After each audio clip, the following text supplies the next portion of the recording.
Alright, we're going to be moving to map 2. Over again. And look, I guess there's some pros to that, but there's also quite a number of cons. So we'll follow this one out.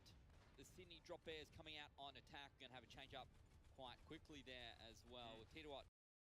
So very quickly, I think it's pretty obvious, especially in this situation, you don't want to be running Rhine goats, especially into Sombra Pharah, and it's actually really good being able to swap this early on.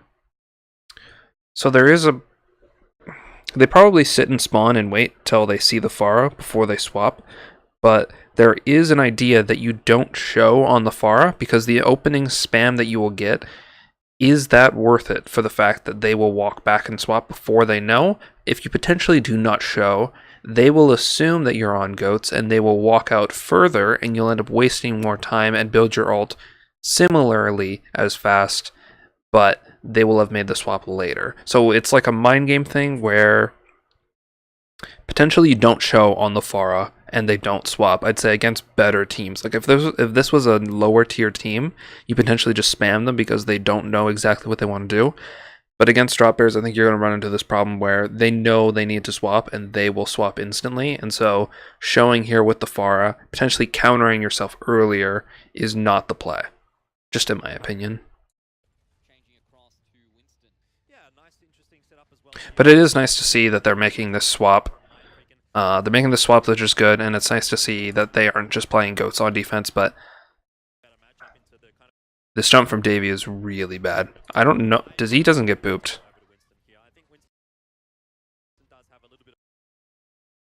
Man, oh man, do you not make this jump if you're Davey.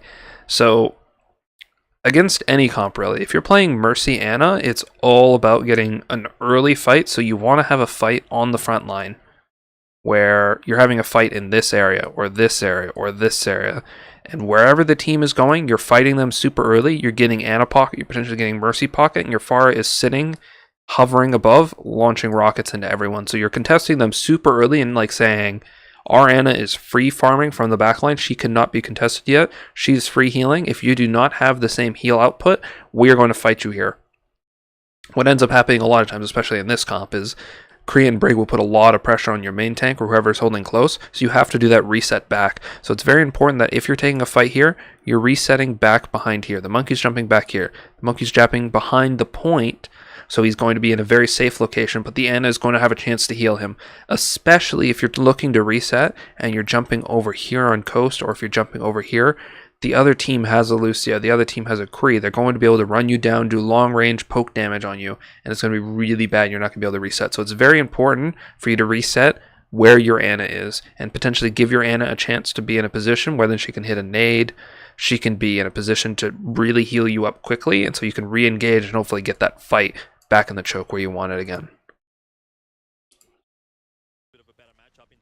So this fight coast, basically where he jumps coast, he's guaranteed dead, and there's not really a lot his team can do to help him. That's definitely not a great start for MindFreak. You need to be keeping your main tank alive, even if they do trade out Husk for it. It's still a main tank down, which is the backbone. Ooh, that cross is really risky, but Slizzard he has the right idea here. Basically, he was playing in, I'd say, the proper position as when the team rotates over here. You definitely want to be holding close and also using this building to basically damage mitigate from the Kree, from the Diva. But then you definitely want to rotate and use this clock tower as much as you can to line of sight the Kree as long as you can. But also give your Mercy a chance to play up here so she can heal people on the point. She has a chance to float into Cafe if she needs to heal Ana. But also, you want to just basically spread that team out. So you want to have your Ana playing a bit further away. Force them to die. Force them to put pressure on her. But then the enemy team is going to walk up. DropBears is going to walk up. And this Pharah is going to be able to put spam on the squishies without the tank's damage mitigating. Yeah, well, with Husk going down there and not being able to pick up Slits or J, it's going to be a little bit more difficult. You definitely want to not be in this open air space. Yeah, okay, he's rotating towards the building again. You definitely want to be playing the buildings as much as possible and spend as little time rotating. Well, the one saving grace there for MindFreak is that it was Husk that went down, and that gave Slits or J so much more room to work with. You saw Shoyo trying to put pressure onto Slits or J, but without that extra damage from the McCree, Slits or J was fairly safe. And then during these reset positions, being able to spam this semi-goats comp a bit, get you barrage very quickly, and then you'll be able to stuff them. Especially if you get barrage before any of the support ults come out, you can use it super aggressively, because you can just have your Sombra play to hack the D.Va, and then barrage like as soon as they're walking through the choke. Very close is Addy Davey at 50%. Slipsaw J goes down. No rocket barrage available right there. Both Titawatt and a Kraken were low. Swilko picks Slipsaw J up and immediately taken back Yeah, I think we see the example here of at 50%. if you're playing the Pharah and you're in a very open space, it's in a very bad position for you. Because if you're not hitting directs on this creep, putting a lot of pressure on him, you're going to be in the situation where it's going to take you multiple seconds to then get to cover, and you're going to have the potential where you're going to get headshot twice, your Mercy's going to be forced to res you, and then you don't have that same line where you're using cooldowns to basically hold front, jump back, you're going to be dying, and then you're going to have to like fight that fight super close to them, and then the Kree is going to have the potential to just take shots on you while you're fighting close. You can see they're trying to use cooldowns to reset, but they're in that position where it's too late for them. Haas doing huge amounts of work. The EMP will come through, but it's a little bit too little, too late in my mind. Yeah, and again, it's just Addy's kind of forced to use EMP there. to their win conditions. Haas They're going to reset anyways, so, and probably swap. get that pick to start things off on Slipsaw J, but as soon as they get that pick, they force their way forward. The res comes out from MindFreak, but it's instantly denied again by Huss. Then he doubles down with the ultimate, and now they continue to push on forward. They're continuing to use their advantages and keep that pressure onto MindFreak, and it really even forces out some of the mistakes from MindFreak there, where they try to get the EMP out, try to turn it around for Addy. Doesn't work at all, and so they waste the EMP. Now he's forced off to Desire. Fair enough, makes sense after you've used that EMP, but you just got to think, if MindFreak had another 10 seconds there to farm up that EMP before Slipsaw J got picked, what a difference. MindFreak is sitting on these ults for a little bit longer, which I don't like as much, because DropBears have picked to counter them, and they're still sitting on the counters. Even if you have this barrage, you're going to be getting pressured by this Kree.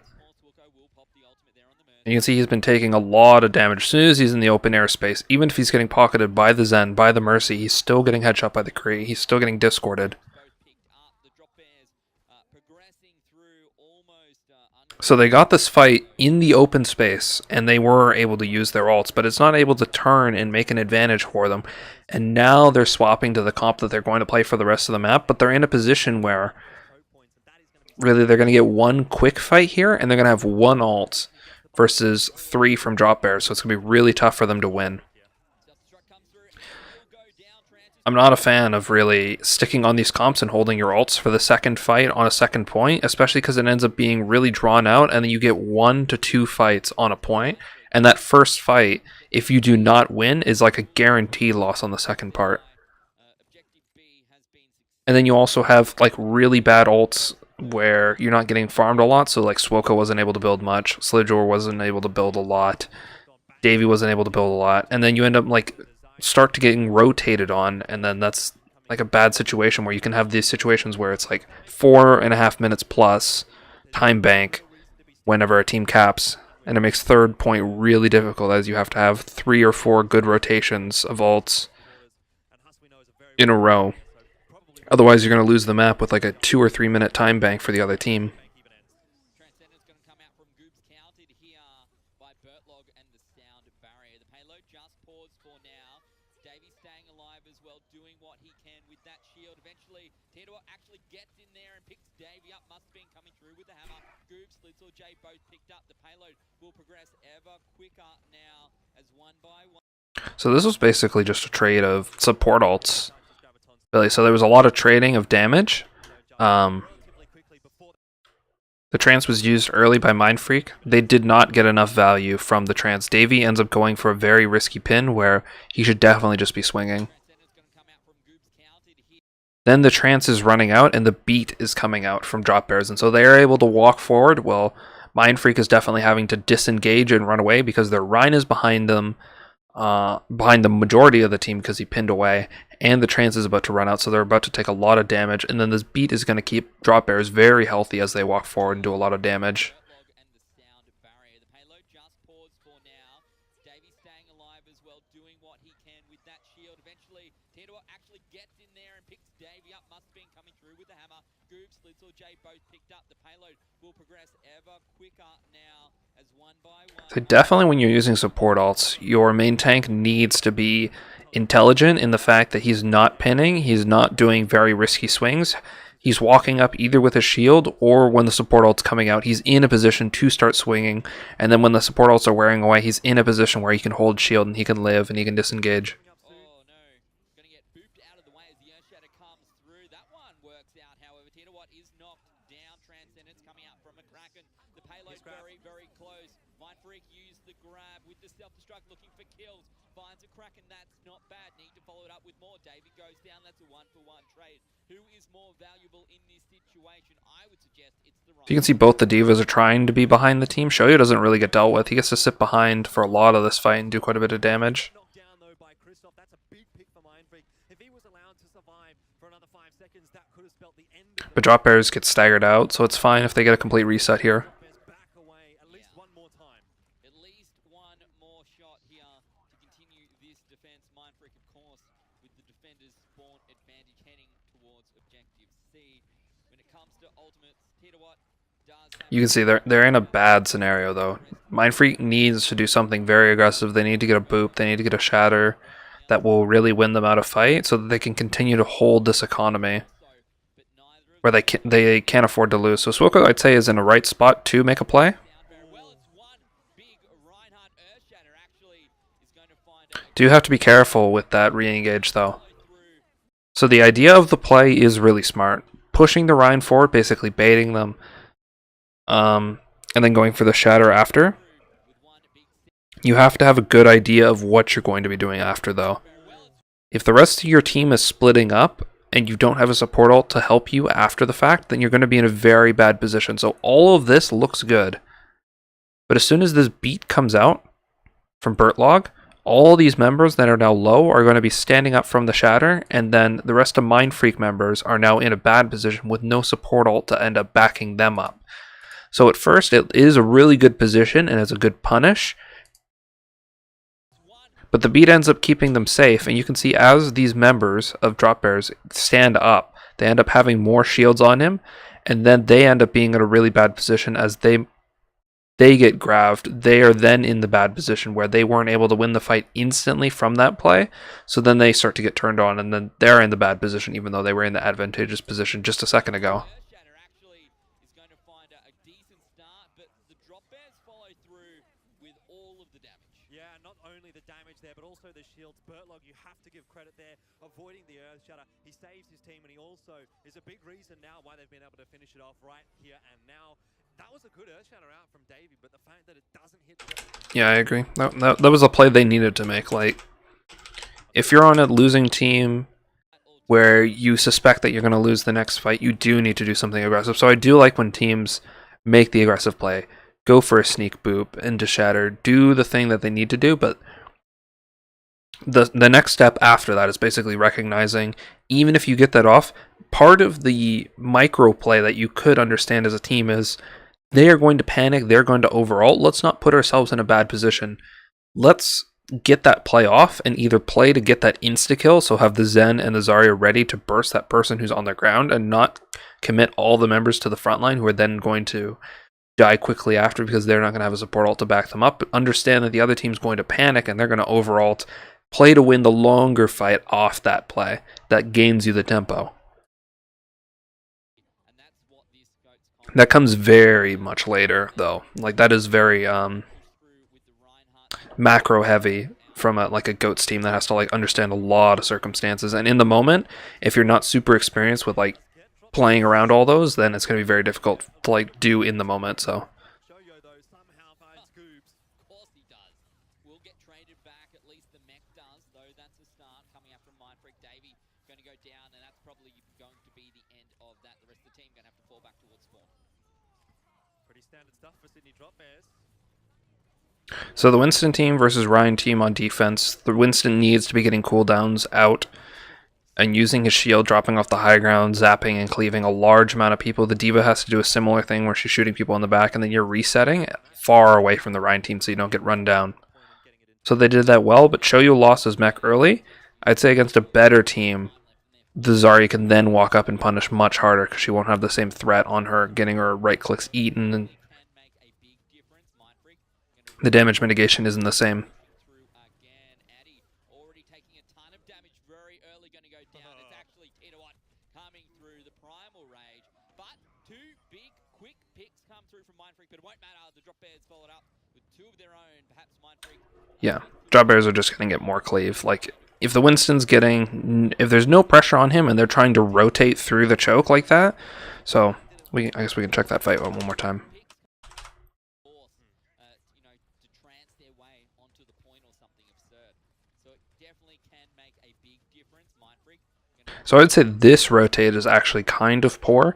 I would like MindFreak to actually walk up this way, because it's much safer, and you can bait the Winston potentially harder into the room, and then his resets in the open space. Where I'd say with this rotate, they end up rotating through the Winston, and then the Winston is able to either cleave them and jump back to safety behind the tower on either side, or behind the tank, or behind the point, where if potentially you're rotating, so you're going through this choke and you're walking up through here, the Winston's going to be jumping in an open area, and potentially when he is resetting, you're either using Shoyo's Matrix the entire time, or he's going to be in a position where the Zarya, the Zen, the Lucio can be tagging him, and the Diva can be shooting him as he's jumping away. You can potentially punish and kill him in that scenario. I don't like rotates like this as much, especially in this area, because there's no real way for them to reset. Without the monkey potentially playing around this wall, zapping them, or even just engaging in here and getting 5-man cleaves, and then a primal where he's opening up and being able to swing on multiple members. So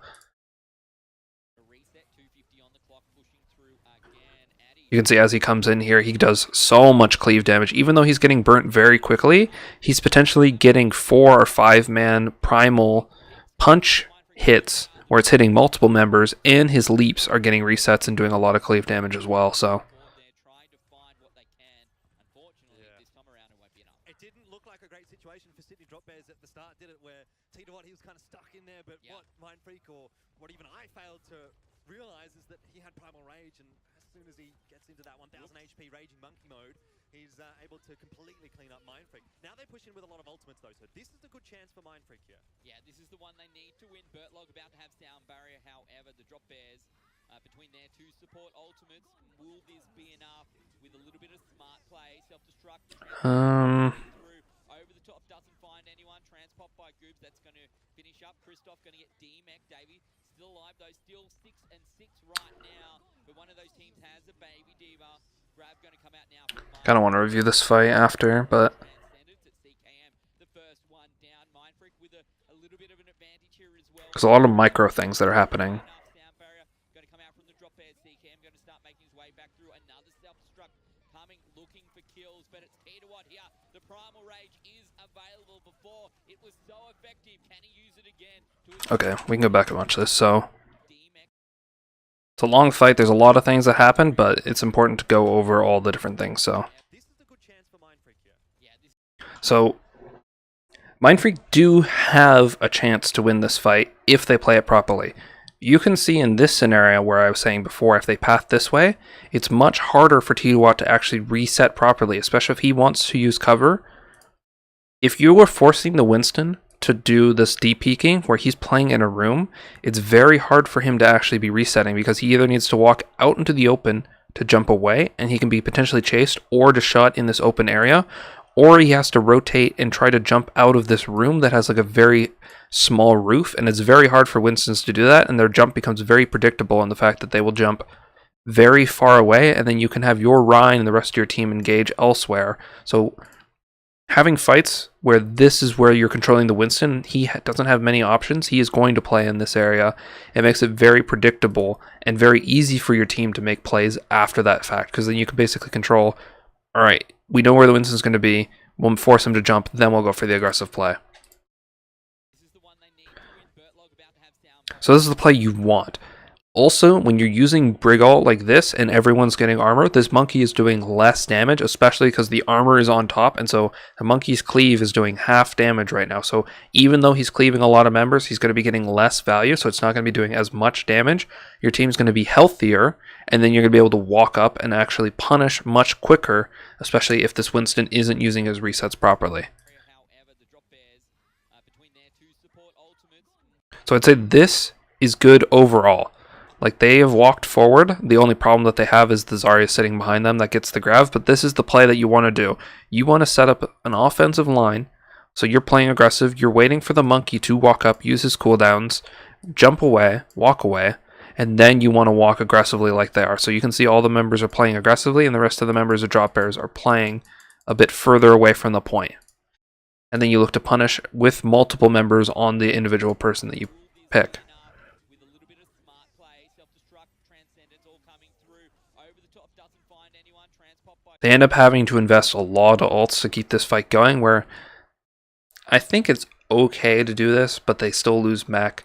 They still kind of like chance this fight because they've basically used 2 support ults to not really gain any advantage on the front line, where you do ideally want to be using a support ult where the majority of your members are on another member, or you're forcing and you're mirroring ults, and then your Ryan is being able to cleave more members than their Winston is. So it's a bit of a wash here, where the support ults don't end up doing a lot for MindFreak, and DropBears have the big chance to now use their support ults aggressively and try to win this fight out. Right now, but one of those teams has a baby diva. Grab going to come out now from MindFreak. A Kraken tries to counter with the transcendence at CKM. The first one. The turn is that trance, though. A little bit of an advantage here as well. Maybe with that spawn, this could be enough. Sound barrier going to come out from the DropBears. CKM going to start making his way back through. Another self-destruct coming, looking for kills, but it's Titawatt here. The Primal Rage is available. Before it was so effective. They don't let Titawatt have the same value that he was getting before, though. Baby off the edge there, but in the end, CKM going to start as well. So break it down a little bit more further. But you can see his jumps and the way he's having to play. He's having to walk up into this choke, into this open area, and his resets aren't going to be as effective. And when he's trying to play in this room, he isn't getting the same cleave that he was getting before, and he's having to reset into areas that he doesn't want to be playing. So this is the ideal fight that you want before. Your back line is in a safer spot. Your front line's getting cleaved, but it's only like 1 or 2 members, and then they're able to walk up once this Winston's actually poked away. That spawn, this could be enough. Sound barrier going to come out from the DropBears. CKM going to start making his way back. I'd say they're resetting properly, which MindFreak wasn't doing before, but that seems like they're doing it. Primal Rage is available. Before it was so effective. Can he use it again to its full potential? oh, thought he was almost going to be able to boot Nope. Davey off the edge there, but in the end, the power of numbers is going to be just a little bit too much for Syndey DropBears to deal with. There was moments where it looked like maybe they could hold on 5v6. It was a nice. So there was a lot of mistakes made there, but I'd say overall MindFreak actually had a good idea of actually how to play that situation. Not being able to eat. Ryan on offense versus Winston on defense is a concept that needs to be understood, because defense is Doing more damage. usually favored most of the time, and then Winston can create like an unfavorable advantage, especially if he can get primal as often as he can if teams are playing improperly, where he can be farming primal every other fight. MindFreak, the work has to continue. It does indeed. 3:10 now on the clock. Adding goes down. Goobs does pop the transcendence, but unfortunately just a little bit late. And a Kraken uses a trance of his own. Davey goes down as well. MindFreak, the next Let's quickly go over this again. maybe even turn it around, but here into next target to be the Especially if you are taking space versus another team, I would want this. I would want MindFreak to understand, why are you taking space right now? What is the advantage that you want to push right now? If you are on a situation where you have cart and you can potentially control the fight, where you fight on cart on offense, you want that fight. Because the defense is always a disadvantage if you're fighting on cart, because it's always healing you. It's another healer. It's a second Lucio. So if I was MindFreak here, unless my Rhine shield's falling significantly faster, you want your Rhine resetting and playing a bit safer, and then fighting on the point. Force the other team to play aggressively into you. Have your Zarya setting up a flank, have your Diva setting up a flank where you can control the area and you can control the fight tempo much better than the defense can. Because they will try to bait you out, they will try to force you out, and then fight in the open where you're not fighting on the cart. here into phase B of the map. MindFreak, the work has to continue. So they have the positional advantage, and they are able to have the Lucio boop the two tanks forward. And now you can see Davies in a very bad position, and the Zarya is very low from the boop forward. 3:10 now on the clock. Addy goes down. Goobs does pop the Transcendence, but unfortunately just a little bit late. And a Kraken uses a trance of his own. Davey goes down as well. And this first push towards Objective B will get stopped in its tracks. The DropBears going to follow them all the way through to the spawn as well, just to see if they can find anyone else. See if they can slow it down just a little bit. You can see Titawat has swapped. I think DropBears have the right idea. You definitely want to set up the spawn camp here. Has that Earth Shatter available. Yeah, and you can see how aggressive and confident Syndey DropBears are being right now. Titawat's kind of getting bullied a bit, and he definitely walked way too far forward. You're definitely not a crucial member of the spawn camp as Ryan. You definitely want to be playing in a safer spot. If you have Grav combo up, you definitely want to let them get baited into you, because the offense is going to walk forward into you, and you definitely want to bait it and then get them into a small area where you can force that combo. But No time pushing out. It was the fight's over, the fight's over. No running time wasted. Allows them to get onto the payload here. Addy does have the grab available, uses it almost immediately, follows it up with a bit of damage. Titawat goes down. Christoph finds 2 kills as well. MindFreak now going to start getting a roll on. But really, how big is a roll on when all you're doing is getting the payload going? I still don't even think that's necessarily a poor result for Syndey DropBears. I don't think they're going to be disappointed by losing that fight. I mean, I guess, yes, you would be disappointed. You would love to win it. But at the end of the day, they don't go into that. They don't really use... they used armor, which is a bit unfortunate, but besides that, I think it was fine for them. Depending on where Syndey DropBears... Eddie definitely made the play there to go for the aggressive Grav, which is good. Time bank is such a factor right now. Yeah, the main kicker here, the main problem perhaps for MindFreak is that Swilko has really not got much to work with here. And when it comes to that sound barrier, whilst the DropBears have 2 to work with, they actually use both of them at the same time, Jordan. I'm not sure if that was necessary. Maybe not. Maybe not. So there's definitely miscommunication on DropBears here as to the support ults they used. But you can see in this scenario, if DropBears was to take this full-on straight fight without the D.Va flanking, so if Shoya wasn't able to just sit up here and shoot people in the back, DropBears was definitely going to be at a massive disadvantage in this fight, especially if everyone is fighting here and here. Like, they're both just going to be shooting at each other. This cart's going to be healing them. There's really no flank threat on any of the people in here, and there's no real place for DropBears to reset. If their Rhine does walk in front of the cart, he can potentially get run down, where if you're on offense, your Rhine can potentially sit back behind here, the rest of your team can sit behind here, and you can really reset and use the cart to really block damage, where if the enemy Rhine ends up walking right here, there's no real place for him to reset. So it's much easier to walk back and then walk forward whenever you have the amp, as to standing forward and then trying to retreat with amp.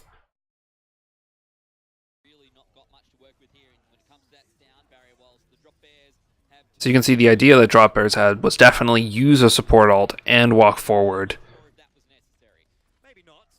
They definitely needed to do that, but they used 2 support ults, which ends up being kind of bad for them. All in all, it's really Very nice aggressive though. Look at this. They're going to push them all the way back to the spawn once again. Well, we're basically back to square one now, because Syndey DropBears has won that fight without dropping a single player. They can do this forward hold.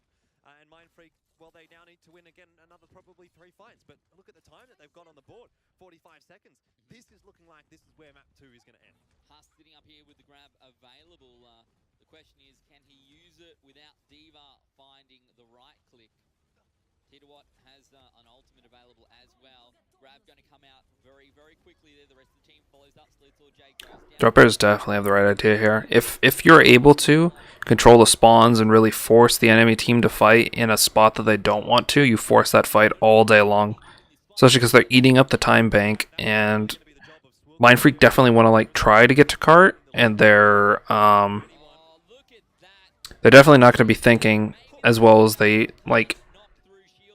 They're definitely not going to be thinking, okay, how do we win this fight? They're going to be like, all right, how do we path so we can get to the cart? How do we get past the DropBears that are in like the spot that they're in, like spawn holding us? When you're on the losing team and you're getting spawn camped, you aren't thinking of the ultimate fight like all the time. Well, someone had to do it right, but it's unfortunately not going to matter for MindFreak, as the second map is going to go the way of Syndey DropBears fairly comfortably. So DropBears had a few mistakes, but I'd say overall they probably played it as well as they could have. In most scenarios, I'd say they overall did in like 2 fights. The fight where they were first point defense with Winston, and then that last second fight there where they double support ult. But besides that, I'd say they used ult pretty appropriately for the rest of the map.